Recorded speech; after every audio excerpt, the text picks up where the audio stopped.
Санабастарбы? Павловния же болса Құтдараны қызығушылар. Мен Баткен шағында жүрем. Бүгін 21 апрель 2025 жыл. Шул Құтдарағына 4 жыл болып тұр. Қарағала, қалдыған. Жоғындығын көрдіңдер да. 4 қарыш болып қалып тұр.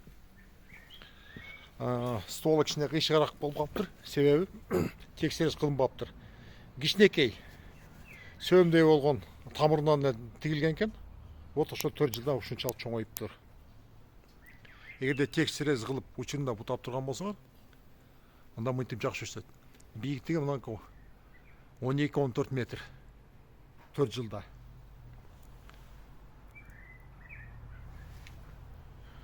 Кейбіреулер Ысыккөлдө өрнөктө 35 гектар Павловния тигилген да. Ошол өспөй эле турат, бизде жакшы өспөйт. Бизде беке алдап атасың, такыр эле өспөйт деп комментарийлер жазып атат. Ал жер жакшы эле өсөт.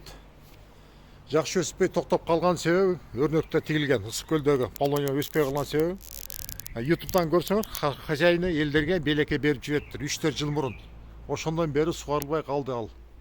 Анан почвасы кумду. Ошол үчүн ал жер өсүшү токтоп калды. Так вот, азыр хозяин менен сүйлөштүм.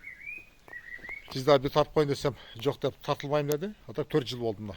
Живой свидетель. Құтдарағынын бул FT Energy деген сорты, же Шампон деген сорты болушу мүмкүн. Просто угадывать етіп атам. А так эмне сорт десем, хозяйны билбейт экен. Апрель-май ичи гүлдөйт. 1,5 май гүлдөйт бул. Карагыла, бир жакшы болот. Кыргызстанда жакшы өсөт, алып тиксеңер болот.